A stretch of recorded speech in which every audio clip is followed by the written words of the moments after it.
Hey there, baby. I hope you're having a good night. Uh, I've been done with work for, let's see, it is 6:20. I've been done for about 45 minutes, I guess. I spent a little time watching videos on my phone, just animals going wild, like when people interact with wild animals. I say animals going wild. These animals have been disturbed in their homes, and they are retaliating as they should.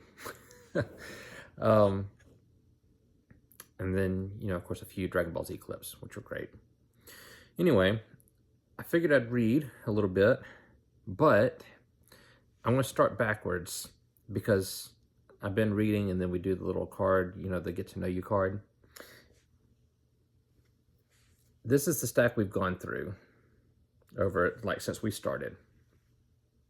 So out of what was left, I started noticing there were some really lame cards in there, like where's the best place to get coffee, or who of your friends is the most athletic, who cares? So I went through and I pulled out this deck of cards that were all the lame ones. We're not going to go through those because who cares? Which leaves us, I didn't organize or stack these together, hold on, with just that, which is maybe twice what we've gone through so far. It won't be that bad.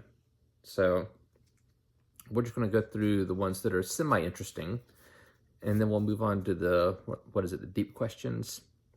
But since I already have these out, we'll go through one of these. I guess the one on top. What superpower would you want to have and why? My answer has changed a little bit. So growing up, I don't know if you did this, but my brother and I, and friends and whoever, we always, you want to be superheroes, you have to pick a superpower. I always picked super strength. And I always thought everyone else that didn't pick super strength was dumb, because why would you want anything else? If you can only have one thing, why would that not be the thing you want? And I've kind of reached the point, and I'm not trying to make it sound like, I'm uber strong, but I'm kind of at the point where it's like, I'm strong enough. Like, how strong do I need to be? Like, what would it let me accomplish that I can't do right now if I had super strength beyond what I have now? I can run around, I can play, I can work, and do what I need to do. If I could have super strength that never went away and I didn't have to work to keep it, and no matter how old I got to keep it, that would be my answer.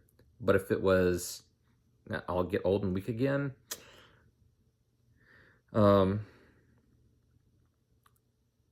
think I would either go with flying or some kind of being able to teleport. As someone who is chronically running late, it'd be nice to be able to just get somewhere real quick. So I think that would be my answer.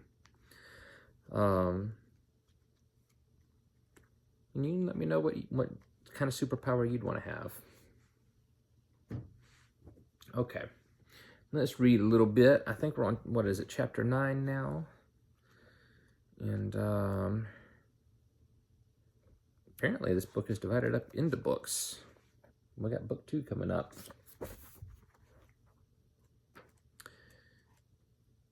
Chapter 10, which is the one after where we are.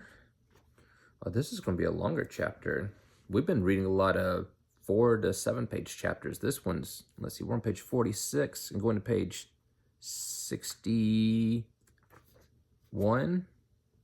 It's going to be a longer chapter. Let's see if my voice holds out. Chapter 9. The road was crowded, and there were screens of cornstalk and straw matting on both sides and matting over the top, so that it was like the entrance at a circus or a native village. We drove slowly in this matting-covered tunnel and came out onto a bare, cleared space where the railway station had been. The road here was below the level of the river bank, and all along the side of the sunken road there were holes dug in the bank with infantry in them. The sun was going down, and looking up along the bank as we drove, I saw the Austrian observation balloons above the hills on the other side dark against the sunset. We parked the cars beyond a brickyard. The ovens and some deep holes had been equipped as dressing stations. There were 3 doctors that I knew. I talked with the major and learned that when it should start and our car should be loaded, we would... That did not come out right in my mind. Hold on, I'm sorry, let me try that sentence again. I talked with the major and learned that when it should start and our car should be loaded, we would drive them back along the screened road and up to the main road along the ridge where there had been a post and other cars to clear them. He hoped the road would not jam. Well, yeah, if you're driving an ambulance with injured people, that'd be great. It was a one-road show. The road was screened because it was inside of the Austrians across the river. Here at the brickyard, we were sheltered from rifle or machine gun fire by the riverbank. There was one smashed bridge across the river. They were going to put over another bridge when the bombardment started, and some troops were to cross at the shallows up above at the bend of the river. The major was a little man with upturned mustaches. I guess mustache is plural, meaning mustache. I always thought it was just mustache. He had been in the war in Libya and wore 2 wound stripes. Dang, he's been wounded twice and he's still in here? I'd be out. They'd have to drag me kicking and screaming. He said that if the thing went well, he would see that I was decorated. I said I hoped it would go well, but that he was too kind. I asked him if there was a big dugout where the drivers could stay, and he sent a soldier to show me. I went with him and found the dugout, which was very good. The drivers were pleased with it, and I left them there. The major asked me to have a drink with him and 2 other officers. We drank rum, and it was very friendly. Outside, it was getting dark. I asked what time the attack was to be, and they said as soon as it was dark. I went back to the drivers. They were sitting in the dugout talking, and when I came in, they stopped. I gave them each a package of cigarettes, Macedonias, loosely packed cigarettes that spilled tobacco and needed to have the ends twisted before you smoked them. Manera had lit his lighter and passed it around. The lighter was shaped like a Fiat radiator. I told them what I had heard. Why didn't we see the post when we came down? Passini asked. It was just beyond where we turned off. That road will be a dirty mess, Manera said. They'll shell the blank out of us. I didn't censor it. That's what it said. Probably. What about eating, Lieutenant? We won't get a chance to eat after this thing starts. I'll go and see now, I said. You want us to stay here, or can we look around? Better stay here. I went back to the major's dugout, and he said the field kitchen would be along and the drivers could come and get their stew. He would loan them mess tins if they did not have them. I said I thought they had them. I went back and told the drivers I would get them as soon as the food came. Manera said he hoped it would come before the bombardment started. They were silent until I went out. They were all mechanics and hated the war. I went out to look at the cars and to see what was going on, and then came back and sat down in the dugout with the 4 drivers. We sat on the ground with our backs against the wall and smoked. Outside, it was nearly dark. The earth of the dugout was warm and dry, and I let my shoulders back against the wall, sitting on the small of my back, and relaxed. Who goes to the attack? Asked what is his name? Gavuzzi? Gavuzzi. Gavuzzi. Who goes to the attack? Asked Gavuzzi. Oh, here's an even better one. Bersaglieri. That's what we're going with. So who goes to the attack? Bersaglieri. All Bersaglieri? I think so. There aren't enough troops here for a real attack. It's probably to draw attention from where the real attack will be. Do the men know that who attack? I think my mind is fried from today. I want to get through this. I really do. I'm trying to get everything back engaged. Do the men know that who attack? I don't think so. Of course they don't, Manera said. They wouldn't attack if they did. Yes, they would, Passini said. Bersaglieri are fools. They're brave and have good discipline, I said. They are big through the chest by measurement and healthy, but they are still fools. The Granatieri are tall, Manera said. This was a joke. They all laughed. Were you there, Tenente, when they wouldn't attack and they shot every 10th man? No. It's true. They lined them up afterward and took every 10th man. Carabinieri shot them. Carabinieri, said Pacini, and spat on the floor. Oh, I said that too casually. Carabinieri. But those, I don't even know how to pronounce this. I know what it is. Grenadiers? I don't know how that's pronounced.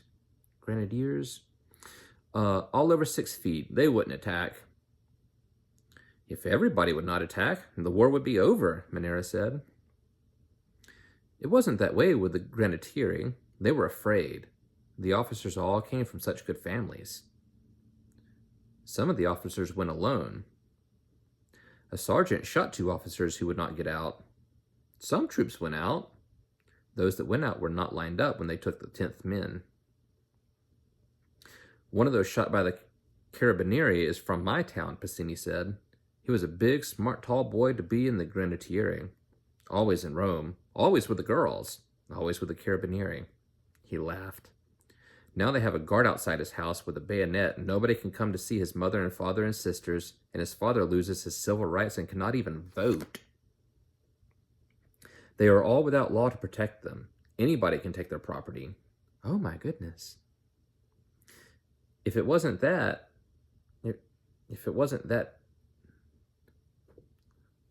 I don't know why I'm struggling this bad. It hasn't been that bad of a day. If it wasn't that happened to their families, nobody would go to the attack. Yes, Alpini would. Those VE soldiers would. Some Bersaglieri. Bersaglieri have run too. Now they try to forget it. You should not let us talk this way, Tenente. Evviva Ooh, this is Italian. Evviva l'sierto? I don't know what that means.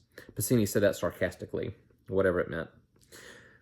I know how you talk, I said, but as long as you drive the cars and behave, and don't talk so other officers can hear, Manera finished. I believe we should get the war over, I said. It would not finish it if one side stopped fighting. It would only be worse if we stopped fighting. It could not be worse, Pacini said respectfully. There is nothing worse than war. Defeat is worse. I don't believe it, Pacini said, still respectfully. What is defeat? You go home. They come after you. They take your home. They take your sisters. I don't believe it, Pacini said. They can't do that to everybody. Let everybody defend his home. Let them keep their sisters in the house. They hang you. They come and make you be a soldier again. Not in the auto ambulance, in the infantry. They can't hang everyone. An outside nation can't make you be a soldier, Manera said. At the first battle, you all run. Like the Checos? Man, these Italian names are tough. I think you do not know anything about being conquered, and so you think it is not bad. Tenente, Pacini said, we understand you let us talk. Listen, there is nothing as bad as war. We in the auto ambulance cannot even realize at all how bad it is.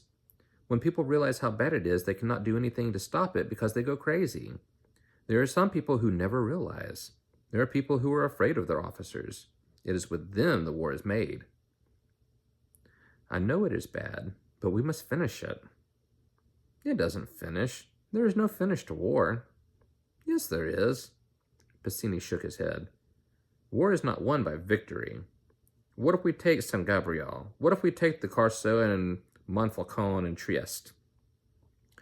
Where are we then? Did you see all the far mountains today? Do you think we could take all of them too? Only if the Austrians stop fighting. One side must stop fighting. Why don't we stop fighting? If they come down into Italy, they will get tired and go away. They have their own country. But no, instead there is a war. You're an orator. Orator? We think We read, we are not peasants, we are mechanics. But even the peasants know better than to believe in a war.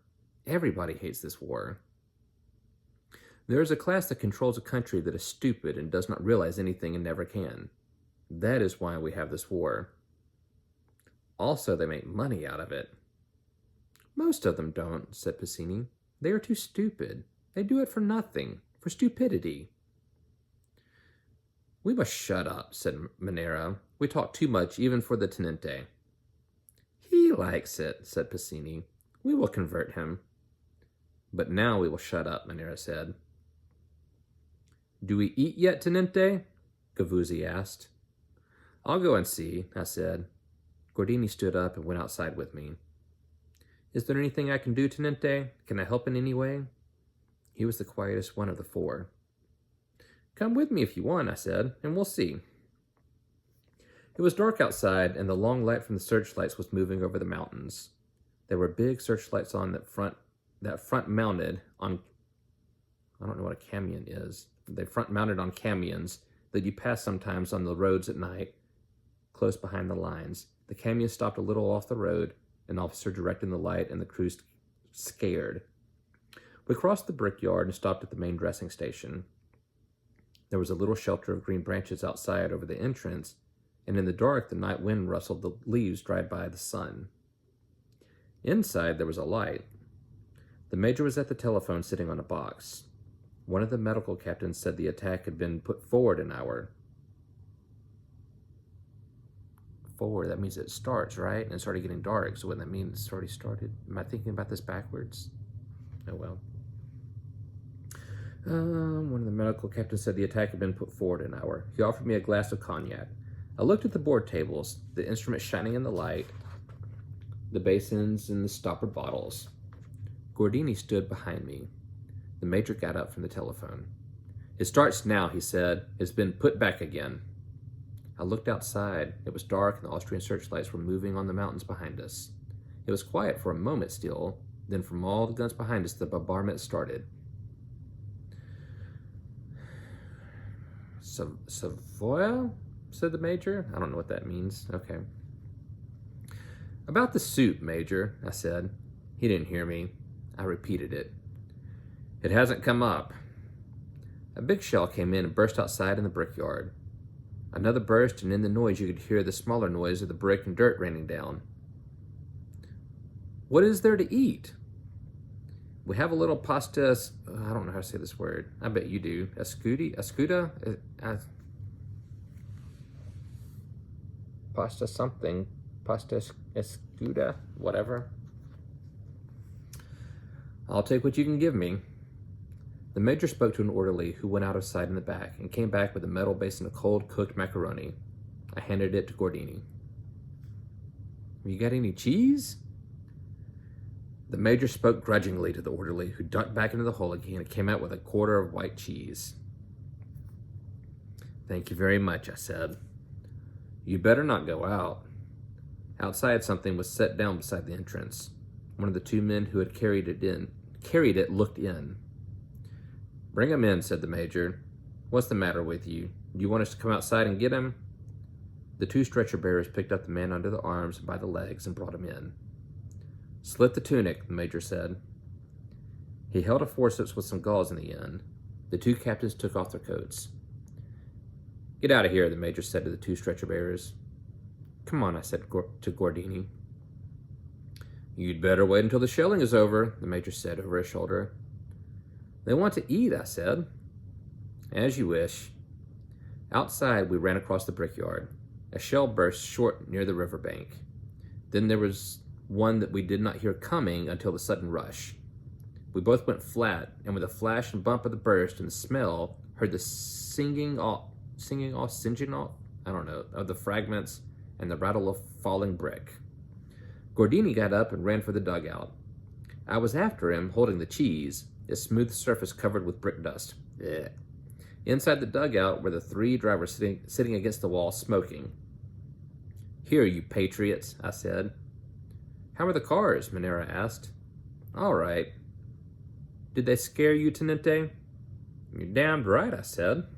I took out my knife, opened it, wiped off the blade, and pared off the dirty outside surface of the cheese.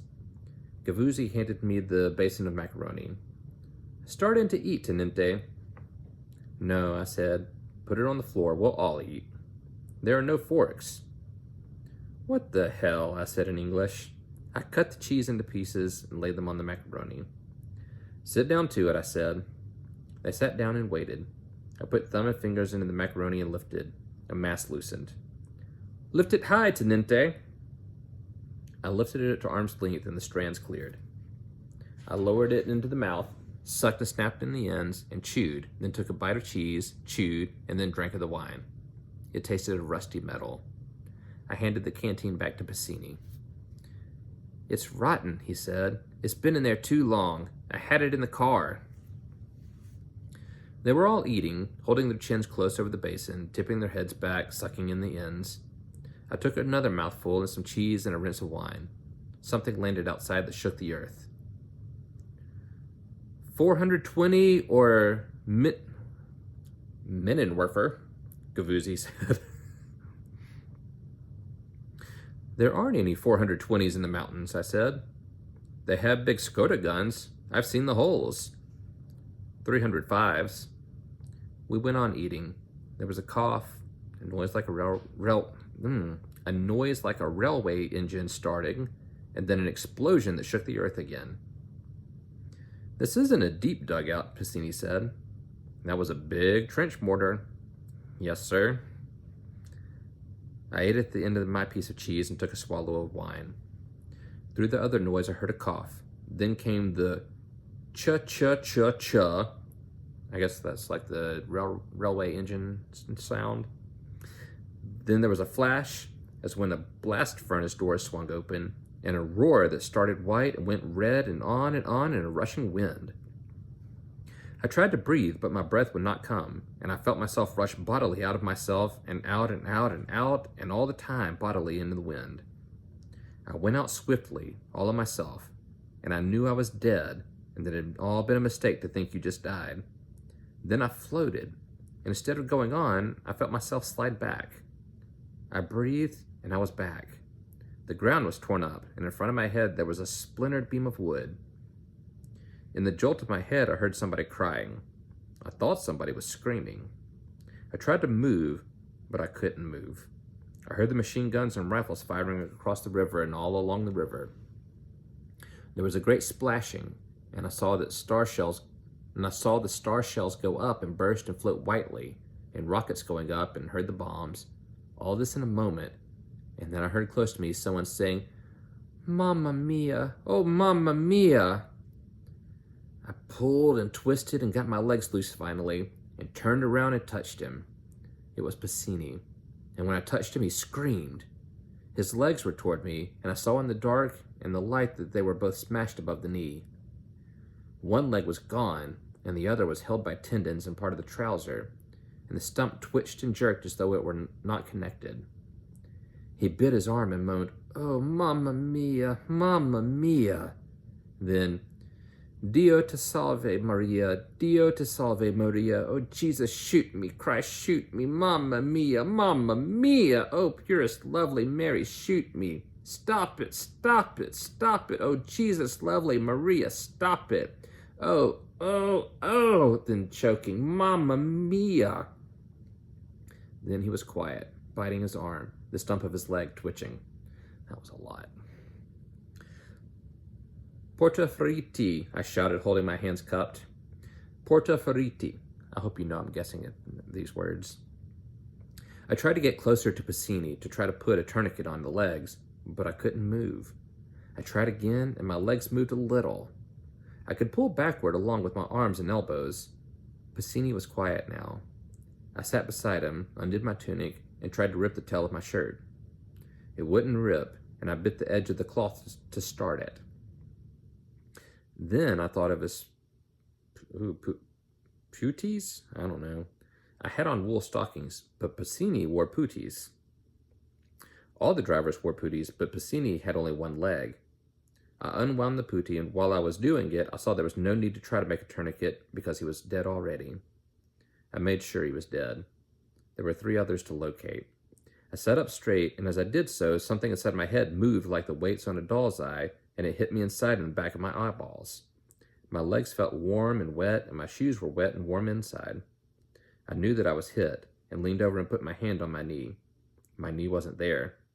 My hand went in, and my knee was down in my shin. I wiped my hand on my shirt, and another floating light came very slowly down, and I looked at my leg and was very afraid. "Oh, God," I said, "get me out of here." I knew, however, that there had been 3 others. There were 4 drivers. Piscini was dead. That left 3. Someone took hold of me under the arms, and somebody else lifted my legs. "There are 3 others," I said. "One is dead." "It's Manera. We went for a stretcher, but there wasn't any. How are you, Tenente?" "Where's Gordini and Gavuzzi?" "Gordini's at the post getting bandaged. Gavuzzi has your legs." Ugh. "Hold on to my neck, Tenente. Are you bad?" Oh, that's the person carrying his legs. I thought his legs were disconnected. Oh, my goodness. Of course, there's no need to carry his legs if they're disconnected. Okay. I guess I'm thinking about Piscini. Okay, hold on to my neck, Tenente. Are you badly hit? "In the leg. How is Gordini?" "He's all right. It was a big trench mortar shell." "Piscini's dead." "Yes, he's dead." A shell fell close, and they both dropped to the ground and dropped me. "I'm sorry, Tenente," said Marina. "Hang on to my neck." "If you drop me again, it was because we were scared." "Are you unwounded?" "We are both wounded a little." "Can Gordini drive?" "I don't think so." They dropped me once more before we reached the post. "You sons of bitches," I said. "I'm sorry, Tenente," Manera said. "We won't drop you again." Outside the post, a great many of us lay on the ground in the dark. They carried wounded in and brought them out. I could see the light come out from the dressing station when the curtain opened, and they brought someone in or out.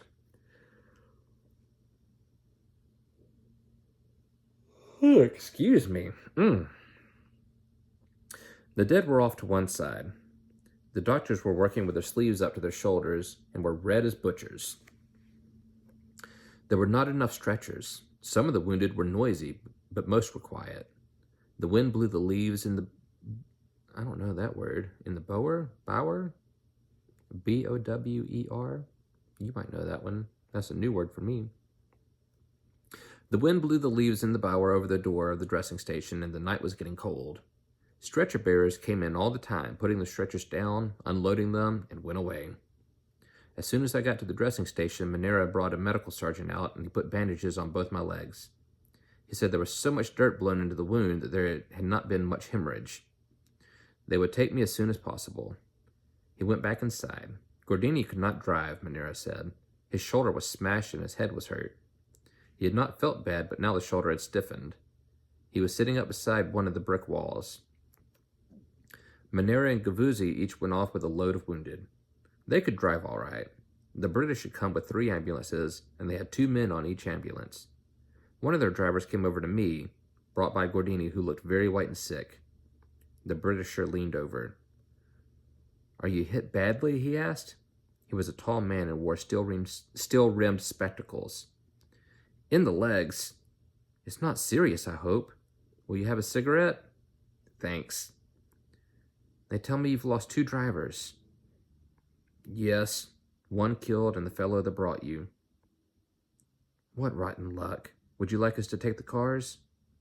"That's what I wanted to ask you." "We take quite good care of them and return them to the villa. 206, aren't you?" "Yes." "It's a charming place. I've seen you about. They tell me you're an American." "Yes." "I'm English."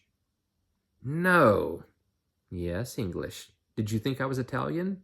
There were some Italians with one of our units." "It would be fine if you would take the cars," I said. "We'll be most careful of them." He straightened up. "This chap of yours was very anxious for me to see you." He patted Gordini on the shoulder. Gordini winced and smiled. The Englishman broke into voluble and perfect Italian. "Now everything is arranged. I've seen your tenente. We will take over the 2 cars. You won't worry now." He broke off. I must do something about getting you out of here. I'll see you at the medical... Wallas? Wallas? I don't know that word either. W-A-L-L-A-H-S. We'll take you back with us. He walked across to the dressing station, stepped carefully among the wounded. I saw the blanket open, the light come out, and he went in. He will look after you, Tenente, Ordini said. How are you, Franco? I am all right. He sat down beside me. In a moment, the blanket in front of the dressing station opened, and 2 stretcher bearers came out, followed by the tall Englishman. He brought them over to me. Here's the American Tenente, he said in Italian. I'd rather wait, I said. They're much worse wounded than me. I'm all right. Come, come, he said. Don't be a bloody hero. Then in Italian, lift him very carefully about the legs. His legs are very painful. He is the legitimate son of President Wilson.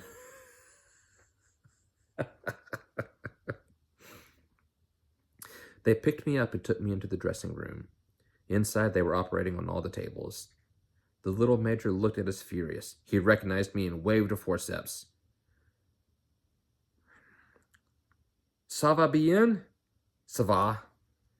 I have brought him in, the tall Englishman said in Italian. The only son of the American ambassador. He can be here until you are ready to take him. Then I will take him with my first load. He bent over me. I'll look up there. I was going to say learning a lot of words. I'm coming across a lot of words I don't know. So I think we're getting close. Yeah. The rest of this page and 2 more pages. Okay. I'll look up their adjutant to do your papers, and it will all go much faster. He stooped to go under the doorway and went out. The major was unhooking the forceps now, dropping them in a basin. I followed his hands with my eyes. Now he was bandaging. Then the stretcher bearers took the man off the table. I'll take the American Tenente, one of the captains said. They lifted me onto the table. It was hard and slippery. There were many strong smells, chemical smells and the sweet smell of blood. They took off my trousers, and the medical captain commenced dictating to the sergeant adjutant while he worked. Oh, that's I was going to say a position, a rank, I guess. Okay. Multiple superficial wounds of the left and right thigh and left and right knee and right foot. Profound wounds of the right knee and foot. Lacerations of the scalp. He probed. Does that hurt? Christ, yes. With possible fracture of the skull. Incurred in the line of duty. That's what keeps you from being court-martialed for self-inflicted wounds, he said. Would you like a drink of brandy? How did you run into this thing anyway? What were you trying to do? Commit suicide? Antitoninus, please. And mark a cross on both legs. Thank you. I'll clean this up a little, wash it out, and put on a dressing. Your blood coagulates beautifully. The adjutant, looking up from the paper. What inflicted the wounds? The medical captain. What hit you? Me, with the eyes shut. A trench mortar shell. The captain, doing things that hurt sharply and severing tissue. Are you sure? Me, trying to lie still and feeling my stomach flutter when the flesh was cut. I think so. Captain Doctor, interested in something he was finding. Fragments of enemy trench mortar shell. Now I'll probe for some of this if you like, but it's not necessary. I'll paint all this and... Does that sting? Good, that's nothing to how it will feel later. The pain hasn't started yet. Bring him a glass of brandy. The shock dulls the pain. But this is all right. You have nothing to worry about if it doesn't affect. And it rarely does now. How is your head? Good Christ, I said. I'm reading it because it's in there. I don't like saying that. Honestly, that kind of bothers me. I don't know how you feel about that. Like, I know people say stuff like that, and whatever, that's them. But if we're not talking to or about, I just hate throwing the names out. I need to find something to replace that. I hadn't thought that through because I haven't really encountered that before. I've been reading something like that out loud. Better not drink too much brandy then. If you've got a fracture, you don't want inflammation. How does that feel? Sweat ran all over me. And then he uses Christ's name again. I guess you've got a fracture all right. I'll wrap you up, and don't bounce your head around. He bandaged, his hands moving very fast and the bandage coming taut and sure. All right, good luck and vive la France. He's an American, one of the other captains said. I thought you said he was a Frenchman. He talks French, the captain said. I've known him before. I always thought he was a French. I don't know why I added A. I always thought he was French. He drank a half tumbler of cognac. Bring on something serious. Get some more of that antitetanus. I have no idea what that is. The captain waved to me. They lifted me and the blanket flap went across my face as we went out. Outside, the sergeant adjutant knelt down beside me where I lay. Name, he asked softly. Middle name, first name, rank, where born, what class, what corps, and so on. I'm sorry for your head, Tenente. I hope you feel better. I'm sending you now with the English ambulance. I'm all right, I said. Thank you very much. The pain that the major has spoken about has started, and all that was happening was without interest or relation. After a while, the English ambulance came up, and they put me onto a stretcher and lifted the stretcher up to the ambulance level and shoved it in.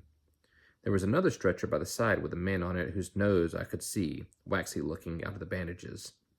He breathed very heavily. Last page. There were stretchers lifted and slid into the slings above. The tall English driver came around and looked in. I'll take it very easily, he said. I hope you'll be comfy. I felt the engine start, felt him climb up into the front seat, felt the brake come off and the clutch go in, then we started. I lay still and let the pain ride. As the ambulance climbed along the road, it was slow in the traffic. Sometimes it stopped, sometimes it backed on a turn, then finally it climbed quite fast. I felt something dripping. At first, it dropped slowly and regularly. Then it pattered into a stream. I shouted to the driver. He stopped the car and looked in through the hole behind the seat. What is it? The man on the stretcher over me has a hemorrhage. We're not far from the top. I wouldn't be able to get the stretcher out alone. He started the car. The stream kept on. In the dark, I could not see where it came from the canvas overhead. I tried to move sideways so that it didn't fall on me. Where it had run down under my shirt, it was warm and sticky. I was cold and my leg hurt, so that made me sick. After a while, the stream from the stretcher above lessened and started to drip again, and I heard and felt the canvas above move as the man on the stretcher settled more comfortably. How is he? The Englishman called back. We're almost up. He is dead, I think, I said. The drops fell very slowly, and they fall from an icicle after the sun is gone. Oh, as they fall from an icicle after the sun is gone. It was cold in the car in the night as the road climbed. At the post on the top, I'm glad this is the last paragraph, I'm struggling. It was cold in the car in the night as the road climbed. At the post on the top, they took the stretcher out and put another in, and we went on. I guess the guy was dead. All right. Yeah, that was a long chapter. And see, the next chapter is like 3 pages. 3 or 4 pages. Yeah. 3.5. Well, now we know how he got injured. And I guess he's heading back to the hospital to let his Berkeley, something like that. Catherine Barkley, I think. Let his lovely nurse him back to health, I guess. Anyway, I struggled through that, and that might have been painful for you to listen to, but I'll tell you something. Getting to read to you has made me feel better. I'm not stressed like I was when I started this video, and I know that's stupid, but the virtual interaction makes me feel a little closer to you, and that helped. But I see I've made this a 40-minute video, and for that, I am sorry. That was a lot longer than I was meaning for that to be. So I hope you were able to soldier through, and it wasn't too bad. Anyway, I love you, and I'll talk to you later. Bye.